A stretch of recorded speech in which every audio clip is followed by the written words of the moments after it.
राजस्थान के टोंक स्थित भूतेश्वर मंदिर प्रांगण में ब्रह्मा कुमारीज द्वारा स्वच्छ एवं स्वस्थ समाज के लिए आध्यात्मिक सशक्तिकरण विषय पर विशेष कार्यक्रम आयोजित किया गया, जिसमें मुख्य अतिथि के रूप में कृषि एवं ग्राम विकास प्रभाग की अध्यक्षा बीके सरला दीदी ने शुभकामनाएं देते हुए कहा कि स्वच्छता से आंतरिक शक्तियां जागृत होती है, जिससे जीवन में संतुलन बना रहता है। उन्होंने शाश्वत योगी खेती प्रोजेक्ट की विस्तार से जानकारी भी दी।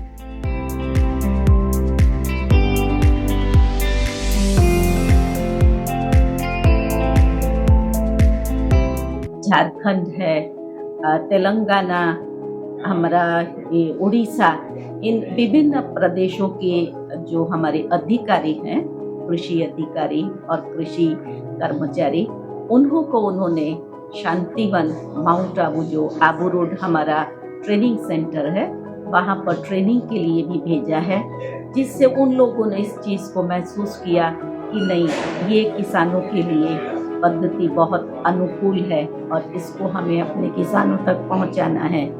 साथ ही साथ हमने कृषि विश्वविद्यालयों में भी कार्यक्रमों का आयोजन किया, तो हमारे जो भी वाइस चांसलर्स, कृषि वैज्ञानिक हैं, वहाँ के रिसर्च डायरेक्टर, उन्होंने भी इस बात को महसूस किया कि यही वो प्राचीन पद्धति है। न केवल उन्होंने स्वीकार किया, लेकिन कई कृषि विश्वविद्यालयों के अंदर इसका संशोधन का कार्य भी आरंभ है, जिसमें वो लोग 3 प्लॉट हमें देते हैं। एक में ऑर्गेनिक करते हैं, एक में ऑर्गेनिक प्लस योगी करते हैं और तीसरे के अंदर टोटल केमिकल्स होता है। और जब तीनों के में एक ही साथ बीज डाला जाता है, एक साथ उसकी सारी ट्रीटमेंट देते हैं, लेकिन लास्ट में देखा गया कि शाश्वत योगी खेती वाला जो प्लॉट है, उसके बहुत सुंदर परिणाम प्राप्त हुए हैं। सात्विकता, पौष्टिकता, उन सभी पहलुओं से जब उसको टेस्ट किया गया, तो उन्होंने भी इस चीज़ को स्वीकार किया है कि वास्तव में ये हमारी प्राचीन कृषि पद्धति है। इसके अलावा माउंट आबू से पधारे प्रभाग के उपाध्यक्ष बीके राजू भाई ने कहा कि राजयोगी किसान बीके प्रहलाद भाई ने अमरूद की खेती में संकल्प शक्ति से पक्षियों की प्रवृत्ति को बदला, जो योगिक खेती की अद्भुत शक्ति को दर्शाता है।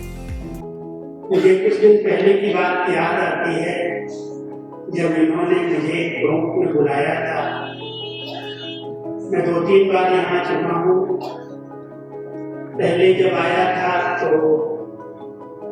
एक अमरूद के बगीचे में आपने सेवाएं दी थी, और उस अमरूद के बगीचे का परिणाम जब आपके मुख से मैं सुनता था तो कहता था, ये तो संभव बात को तुमने संभव किया है, कैसे हो सकता है।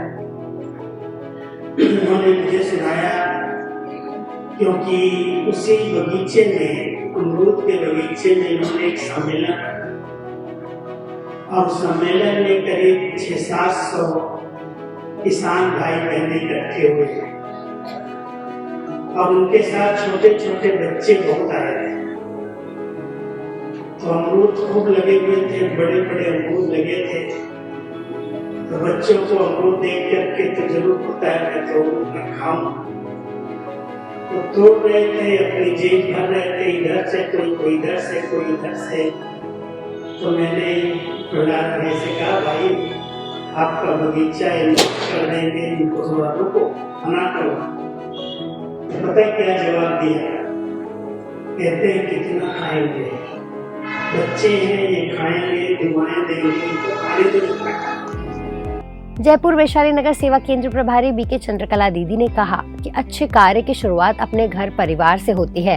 वहीं ग्राम सरपंच श्याम प्रताप सिंह ने कहा कि ब्रह्मा कुमारी से जुड़कर उन्होंने अपने गांव को आध्यात्मिक गोकुल बनाने का संकल्प लिया है। जैसे कोई नया पौधा लगाते हैं, उसको भी अगर हम चाहते हैं वो अच्छा फलीभूत हो, खुशहाल रहे, हरा भरा रहे, तो उसको रोज पानी दिया जाता है और अच्छी वातावरण अगर उसको मिलता है तो वो बहुत सुंदर स्वस्थ पौधा रहता है, उसमें फूल आते हैं, वो खुशी देते हैं। ऐसे ही इस जीवन रूपी बगिया में भी अगर हम चाहते हैं हमारे अंदर खुशी के फूल आते रहे, खुशबू बनी रहे, उसके लिए रोज संकल्प का पानी देना है, श्रेष्ठ संकल्प का चिंतन देना है। मन को जब श्रेष्ठ चिंतन देते हैं वो ध्यान का रूप ले लेता है। मैं कौन, मैं एक श्रेष्ठ शक्ति, मेरे अंदर शुद्धता है। तो ये जब मन साफ होता है, बुद्धि स्वच्छ होती है इन संकल्पों से, तो ऑटोमेटिक हमने अगर कोई भी संकल्प किया होता है वो पूर्ण होता है। तो आइए राजयोग के माध्यम से अपने मन को एकाग्र करें और अपने जीवन के संकल्पों को पूर्ण करें। कार्यक्रम के समापन पर स्थानीय सेवा केंद्र प्रभारी बीके अर्पणा दीदी ने सभी का आभार व्यक्त किया और ईश्वरीय सौगात भेंट की।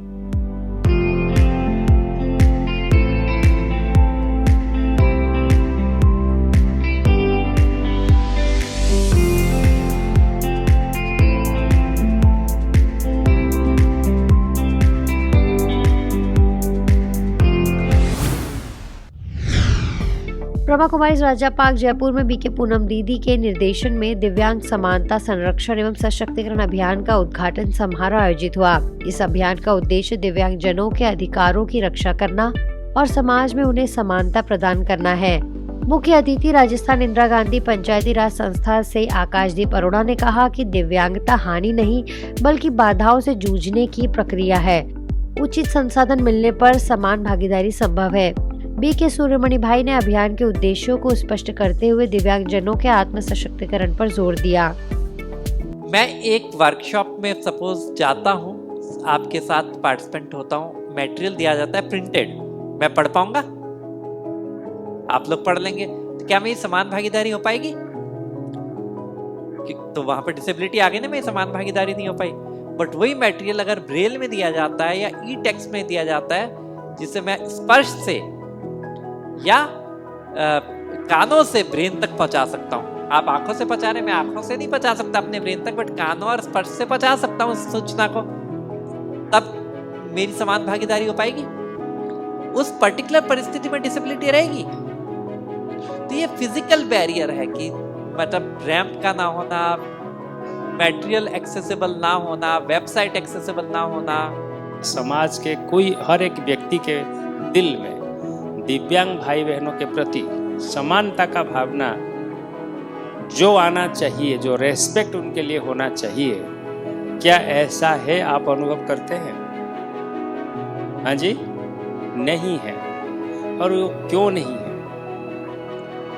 और ये होना चाहिए, समानता होनी चाहिए। किस किस दिशाओं में वो हमारे साथ समान है और हमारे से आगे भी है, इसको हम समाज को बताना चाहते हैं। मेरे साथ आकाशदीप भाई हैं, दृष्टिबाधित हैं, परंतु राजस्थान एडमिनिस्ट्रेटिव सर्विस में सीनियर पोस्ट में अभी डायरेक्टर के रूप में काम कर रहे हैं।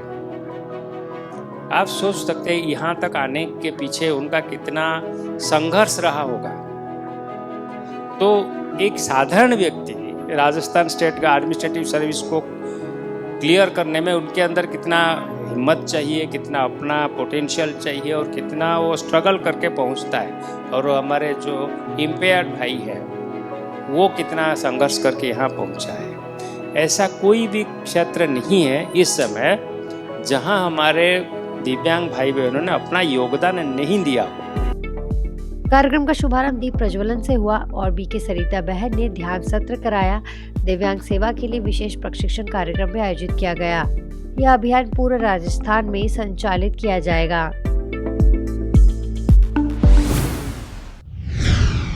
नई दिल्ली के आर.के. पुरम ब्रह्मा कुमारी सेवा केंद्र द्वारा रक्षा मंत्रालय के प्रतिष्ठित संस्थाओं में विशेष राजयोग ध्यान कार्यक्रम का आयोजन किया गया। यह कार्यक्रम एयर फोर्स स्टेशन और डिफेंस अकाउंट्स डिपार्टमेंट ऑफिस में संपन्न हुआ, जिसमें वरिष्ठ रक्षा अधिकारी, आईएएस ट्रेनी और विभिन्न रक्षा शाखाओं के अधिकारियों ने भाग लिया। वायुसेना स्टेशन में आयोजित कार्यक्रम में PCDA Sumit Kumar, senior DGCA मौसमी रुद्र, जीएस राजेश्वरम, सीजीडीए देविका रघुवंशी, माउंट आबू से वरिष्ठ राजयोगी बीके सूरज भाई, बीके गीता दीदी और बीके अनीता दीदी सहित कई प्रतिष्ठित अतिथि उपस्थित रहे। बीके सूरज भाई जी ने राज्यों के माध्यम से नकारात्मकता को सकारात्मकता में बदलने पर प्रेरणादायक व्याख्यान दिया और ध्यान का अनुभव कराया, जबकि बीके गीता दीदी ने राजयोग से जीवन में आए वास्तविक परिवर्तनों को साझा किया। बीके अनीता दीदी ने ध्यान सत्र का संचालन किया, जिससे सभी प्रतिभागियों को आध्यात्मिक अनुभूति हुई। कार्यक्रम में मुख्य अतिथियों का सम्मान पौधा, शॉल और स्मृति चिन्ह भेंट कर किया गया।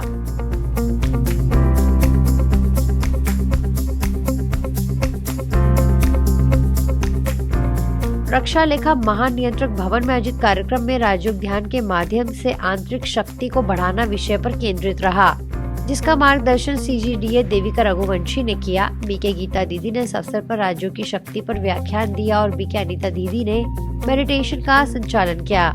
इस कार्यक्रम में 400 से अधिक अधिकारियों ने भाग लिया और राजयोग के लाभों को समझा।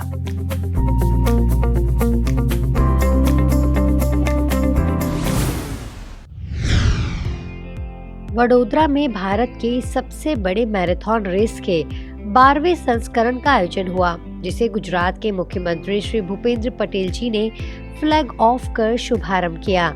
इस आयोजन में आध्यात्मिक संस्थाओं को भी आमंत्रित किया गया, जिसमें ब्रह्मा कुमारी सटलादरा सेवा केंद्र की संचालिका BK पूनम बहन ने मुख्यमंत्री जी को ईश्वरीय स्मृति चिन्ह भेंट कर सम्मानित किया।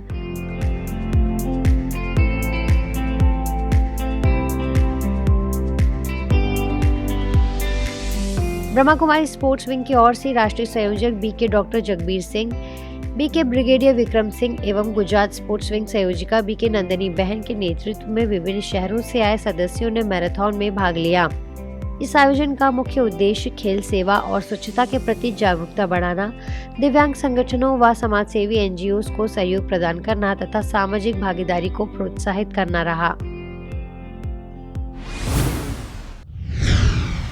आज पीस न्यूज में फिलहाल इतना ही। आगे हम आपको ऐसे ही सुकून और सेवा से जुड़ी खबरें दिखाते रहेंगे। अगले बुलेटिन में फिर मिलेंगे, तब तक शांति और सकारात्मकता बनाए रखें। नमस्कार, ओम शांति।